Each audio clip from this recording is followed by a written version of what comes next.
हरे कृष्णा, राधे राधे। नमस्कार मेरे प्यारे दर्शकों, आप सभी का स्वागत है मेरे YouTube चैनल आसान पूजा में, जहाँ पर हम पूजा पाठ से जुड़ी हुई बेहद आसान विधियाँ जान लेंगे और साथ ही साथ भगवान से जुड़ी हुई कुछ रोचक कथाएं भी हम आपके सामने प्रस्तुत करेंगे। पिछली वीडियो में हमने भगवान शिव के दूसरे महाअवतार यानी भगवान पिपलाद की कथा सुनी थी। आज की इस वीडियो में हम भगवान शिव के तीसरे महाअवतार भगवान नंदीश्वर की कथा सुनेंगे, जिनको भगवान शिव का वाहन भी माना जाता है। तो चलिए कथा को शुरू करते हैं। तो कथा अनुसार एक बार शिलाद मुनि तपस्या में लीन थे।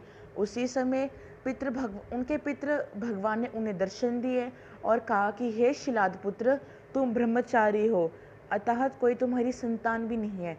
अब हम इस बात से परेशान हैं कि तुम्हारे मृत्यु के बाद इस वंश को कौन आगे बढ़ाएगा। तो उन्होंने कहा कि तुम्हें अब एक संतान पुत्र रत्न उत्पन्न करनी चाहिए, परंतु शिलाद भगवान को गृहस्थ आश्रम में जाने की कोई इच्छा नहीं थी। उन्हें तपस्या करने में ही बड़ा आनंद आता था। उन्होंने पितृदेवों से कहा, हे पितृदेव, मैं गृहस्थ आश्रम में प्रवेश नहीं करना चाहता। तो इस बात पे पितृदेव ने उन्हें एक बात सुझाई कि उन्हें भगवान इंद्र की तपस्या करनी चाहिए। तो पितृ भगवान के मार्गदर्शन से शिलाद मुनि ने इंद्र भगवान की तपस्या करनी शुरू कर दी। जब इंद्र भगवान उनके तपस्या से प्रसन्न हुए तो उन्होंने शिलाद भगवान को दर्शन दिए और कहा, हे शिलाद मुनि, तुम्हें जो वरदान चाहिए मांगो। तो शिलाद मुनि ने एक ऐसा पुत्र मांगा जिसकी कभी मृत्यु ना हो सके, कोई दुख उसे छू ना सके, आदि इत्यादि। मतलब संसार के जितने गुण हैं वो सारे पुत्र के रूप में प्राप्त करने को कहा। परंतु इंद्र भगवान ने उसमें अपनी असमर्थता प्रकट की, यानी वे उन्हें एक ऐसा पुत्र प्रदान नहीं कर सकते। परंतु इंद्र भगवान ने उन्हें एक सुझाया कि उन्हें भगवान शिव की कठोर तपस्या करनी चाहिए। यदि भगवान शिव प्रसन्न हो गए तो हो सकता है कि वे तुम्हें एक ऐसा पुत्र प्रदान करें। तो इंद्र भगवान के मार्गदर्शन से शिलाद मुनि ने भगवान शिव की कठोर तपस्या करनी शुरू कर दी। जब भगवान शिव शिलाद मुनि के कठोर तपस्या से प्रसन्न हुए तो उन्होंने शिलाद मुनि को दर्शन दिए और वरदान मांगने को कहा।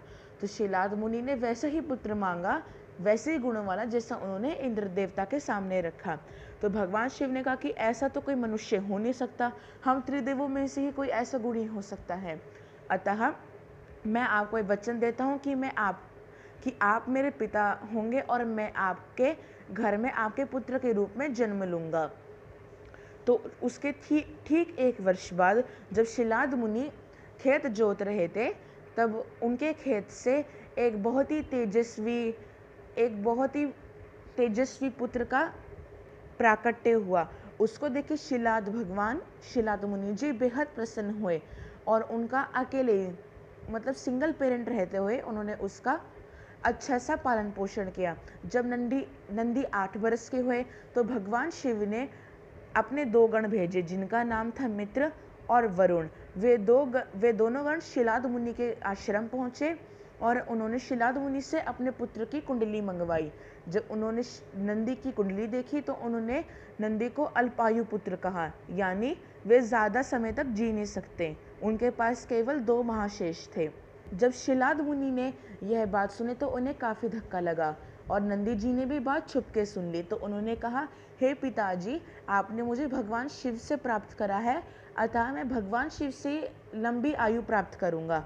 तो सिर्फ 8 वर्ष का बालक जिनका नाम नंदी था, वे तपस्या करने वन में चले गए और उनकी इतनी घोर तपस्या थी कि भगवान शिव ने उनको दर्शन दिए और उनसे वरदान मांगने को कहा।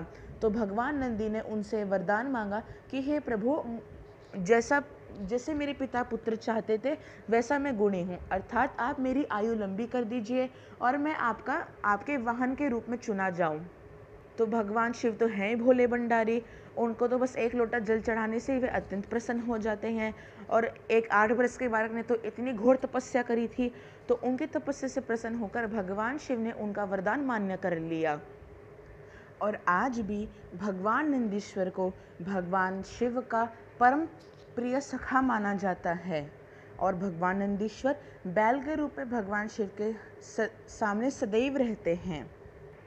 परंतु कई मान्यताओं में माना जाता है कि भगवान नंदी यमराज के अवतार माने जाते हैं। कई कथाओं में प्रचलित है कि जब भगवान शिव बिना वाहन के धरती पर भ्रमण करते थे तो यमराज ने उनसे विनती करी थी कि वे उन्हें अपने वाहन के रूप में चुने, तो वे शिलाद मुनि के घर प्राकट्य हुए थे। परंतु भगवान नंदी को भगवान शिव के 19 महाअवतारों में गिना जाता है, इसलिए हम भगवान नंदी को भी भगवान शिव का अवतार मानते हैं।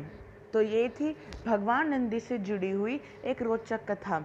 अगर आपको ये कथा अच्छी लगी तो इस वीडियो को लाइक कीजिए, अपने परिजनों को अधिक से अधिक शेयर कीजिए, और अब अभी तक हमारे आसान पूजा के अमूल्य परिवार के एक अमूल्य सदस्य नहीं हैं तो जल्दी से रेड बटन पे क्लिक कीजिए और इस अमूल्य परिवार के अमूल्य सदस्य बन जाएं। तब तक के लिए हरे कृष्णा, राधे राधे।